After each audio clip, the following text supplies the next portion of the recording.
Ada seorang dokter terhormat bernama Henry Jekyll. Dihormati masyarakat karena kepintaran dan kebaikannya. Namun di balik wajahnya yang sopan, ia menyimpan rahasia kelam. Sebuah eksperimen yang melahirkan sosok lain bernama Edward Hyde, berwujudan dari dorongan gelap yang selama ini ia tekan. Dan disinilah cerita ini terasa lebih dari sekedar horor klasik.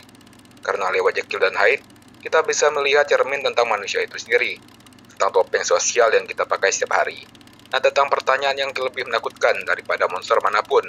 Seberapa jauh kita bisa mengendalikan sisi gelap dalam diri kita, sebelum akhirnya sisi itu mengendalikan kita.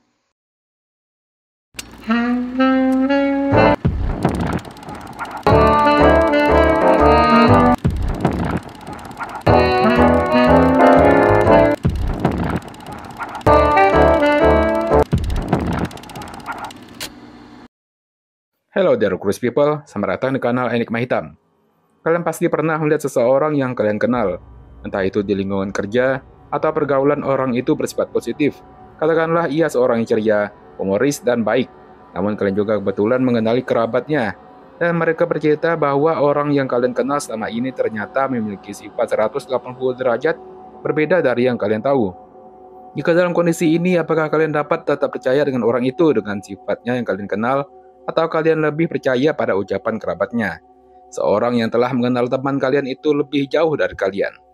Saya pernah mengingat tentang kalimat dari Jepang yang mengatakan bahwa manusia itu memiliki 3 wajah di kehidupan. Satu wajah ditunjukkan pada dunia, wajah kedua pada sahabat karib dan keluarga, dan wajah ketiga adalah wajah yang tak pernah kalian tunjukkan pada siapapun, dan itu adalah kalian sejatinya. Pada video kali ini saya akan membahas tentang Jekyll dan Hyde, seseorang yang memiliki lebih dari satu wajah. Dan ini adalah bukan kalimat kiasan, kita akan mengenal kisahnya, baik itu latar belakang dirinya, kehidupannya, dan akhir dari masa kehidupannya. Dengan mengikuti kisah ini, saya harap kalian tidak hanya terhibur, namun dapat mengambil pelajaran dari Jekyll dan Hyde, dan menuliskan komentar kalian tentang video ini. Sebelum kita lanjut pada video, jangan lupa tinggalkan like, share, dan subscribe kanal Enigma Hitam, agar kalian tidak ketinggalan konten terbaru lainnya. Selamat menyaksikan.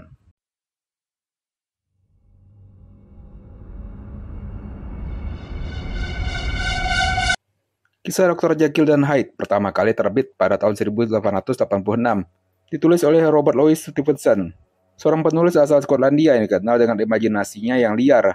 Pada masa itu dunia lagi penuh dengan perubahan besar, ilmu pengetahuan berkembang pesat. Orang-orang mulai berani mempertanyakan soal moral, agama, sampai ke dalam diri manusia itu sendiri. Nah, Stevenson seolah menangkap keresahan itu dan menuangkannya jadi sebuah kisah yang terasa sederhana di permukaan, tapi sebenarnya menyentuh hal paling dalam tentang siapa kita. Dr. Henry Jekyll digambarkan sebagai sosok yang nyaris sempurna. Dia seorang dokter, pintar, dihormati, dan punya reputasi baik di mata masyarakat. Tapi di balik itu semua, Jekyll ngerasa ada sesuatu yang tertekan dalam dirinya. Kehidupan sosial di era Victoria penuh aturan ketat. Orang harus tampil sopan, bermoral, dan enggak boleh kelihatan punya sisi gelap sedikit pun. Bagi Jekyll ini seperti hidup di balik topeng, selalu berusaha kelihatan sempurna, sementara dorongan asli dalam dirinya nggak pernah dapat ruang itu sendiri. Gabriel John Utterson, seorang pengacara yang tenang dan bermoral, sedang berjalan santai dengan sepupunya, Richard Enfield, ketika mereka melewati sebuah rumah lusuh dan mencurigakan di tengah kota London. Dari cerita Enfield, Utterson mendengar kisah tentang Edward Hyde, seorang pria bangis yang pernah dengan sengaja menginjak seorang gadis kecil, lalu menutupinya dengan uang yang ternyata ditulis atas nama sahabat Utterson, Dr. Henry Jekyll. Kecurigaan pun muncul. Hyde mungkin sedang memeras Jekyll, apalagi sejak Jekyll mengubah wasiatnya, menjadikan Hyde ahli waris tunggal bila dirinya mati atau menghilang. Namun, saat Utterson mencoba menyinggung soal Hyde, Jekyll malah bilang dia bisa menyingkirkannya kapan saja, dan meminta Utterson untuk tidak ikut campur. Waktu pun berlalu. Hyde kemudian membunuh Sir Danvers Carew, dan jejaknya kembali mengarah pada Jekyll. Selama 2 bulan berikutnya, Jekyll terlihat kembali normal, ramah, bahkan seperti lebih muda. Namun di awal Januari ia tiba-tiba menutup diri dan menolak semua tamu. Misteri semakin dalam ketika Dr. Hasty Lanyon, teman lama Jekyll dan Utterson, meninggal dunia mendadak setelah menerima sebuah surat rahasia terkait Jekyll. Sebelum mati, Lanyon meninggalkan surat untuk Utterson yang hanya boleh dibuka jika Jekyll mati atau menghilang. Beberapa minggu kemudian, saat Utterson dan Enfield mencoba ngobrol dengan Jekyll dari jendela laboratoriumnya, tiba-tiba Jekyll menutup jendela rapat-rapat dan menghilang begitu saja, membuat keduanya kaget. sekaligus cemas. Di bulan Maret, kepala pelayan Jekyll, Mr. Paul, datang ke Tarzan dengan wajah panik. Ia bilang Jekyll sudah berhari-hari mengurung dirinya di laboratorium. Saat mereka berdua menerobos masuk, yang mereka temukan bukan Jekyll, melainkan mayat Hyde yang tergeletak mengenakan pakaian Jekyll, seakan bunuh diri. Dari situ mereka juga menemukan surat Jekyll untuk Utterson. Dari sana terungkap kebenaran mengerikan. Jekyll selama ini berusaha memisahkan sisi baik dan buruk dalam dirinya melalui sebuah ramuan. Menciptakan sosok Edward Hyde, sosok lebih kecil, lebih buas, lebih bebas dan sama sekali nggak punya rasa bersalah. Wujud dari nafsu dan kebebasan tanpa moral. Tapi pelarian itu justru merubah jadi bumerang. Semakin sering Hyde muncul, semakin kuat pula dia menguasai tubuh itu.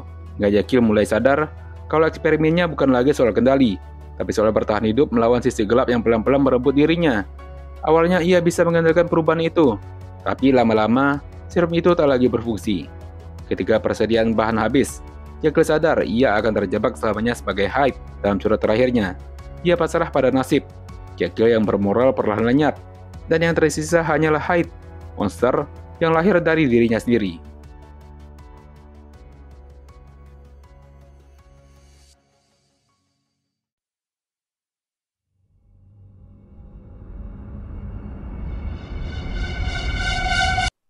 Kalau kita tarik kisah ini ke dunia psikologi modern, Jekyll and Hyde seolah jadi gambaran sempurna tentang fenomena yang disebut diri ganda atau split personality. Walaupun Stevenson nulis kisah ini jauh sebelum ilmu psikologi berkembang, ternyata ceritanya masih nyambung banget sama teori-teori yang muncul belakangan. Ada yang melihat Hyde sebagai representasi dari id dalam teori Freud, bagian dari jiwa manusia yang cuma mikirin kesenangan, insting, dan dorongan primitif. Sedangkan Jekyll lebih dekat ke superego, sisi moralitas dan aturan sosial. Dan tubuh manusia sendiri adalah arena pertarungan antara kedua kekuatan itu, dengan ego berusaha menengahi. Dalam kasus Jekyll, egonya gagal, dan sisi id alias Hyde akhirnya lepas bebas. Selain itu, ada juga yang menghubungkan cerita ini dengan konsep shadow dari Carl Jung. Shadow adalah sisi gelap dari kita, semua hal yang kita tolak, kita pendiam, atau kita anggap memalukan. Kalau shadow ini terus ditekan lama-lama, dia bisa muncul dengan cara yang nggak terkontrol. Nah, Hyde adalah wujud nyata dari shadow Jekyll, bukan dibuat-buat, tapi memang selalu ada dalam dirinya, menunggu untuk dilepaskan. Kalau dibawa ke kehidupan sehari-hari, kisah ini kayak ngingetin kita soal topeng sosial yang sering kita pakai. Di depan umum kita mungkin tampak baik, sopan, dan beretika, tapi ada kalanya di balik layar, sisi asli kita muncul, entah lewat amarah kecil, kebiasaan buruk, atau bahkan rahasia nggak pernah kita ceritain ke orang lain. Dan yang bikin ngeri lagi, kalau sisi gelap itu dibiarkan tumbuh tanpa pengakuan. Bisa saja suatu hari dia keluar dalam bentuk yang jauh lebih destruktif. Jadi, Jekyll and Hyde bukan cuma dongeng horor tentang eksperimen gagal. Dia lebih kayak peringatan bahwa kita nggak bisa lari dari bayangan kita sendiri. Akui sisi gelap dalam diri bukan berarti kita harus jadi Hyde, tapi justru biar kita nggak kehilangan kendali saat dia berusaha keluar.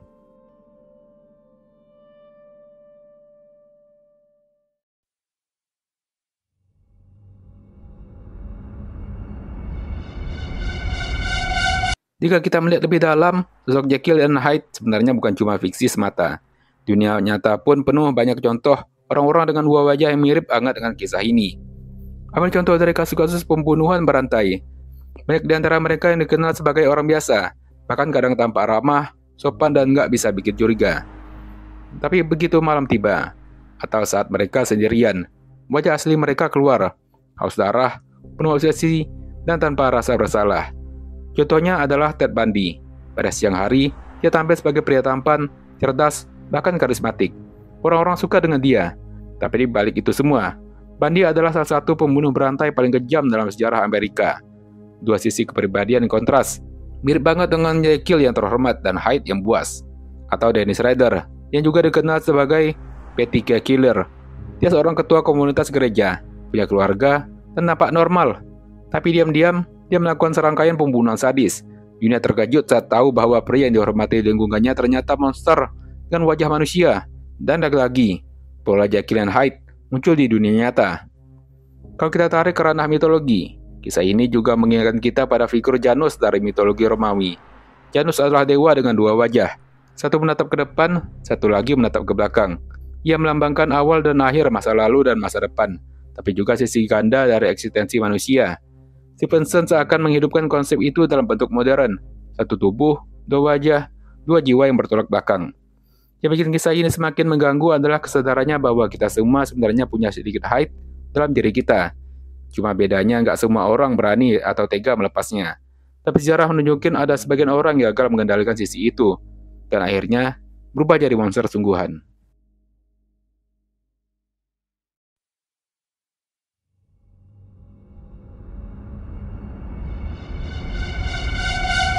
Pada akhirnya, kisah Dr. Jekyll dan Mr. Hyde bukan cuma cerita horor tentang ramuan aneh atau eksperimen gagal. Ia adalah cermin gelap yang menunjukkan siapa kita sebenarnya. Bahwa dalam diri setiap manusia selalu ada pertarungan abadi antara wajah yang kita tunjukkan ke dunia dan wajah yang kita sembunyikan rapat-rapat di dalam. Dr. Jekyll percaya, dia bisa memisahkan kebaikan dan kejahatan. Tapi kenyataannya dia justru membuka pintu yang seharusnya tetap terkunci.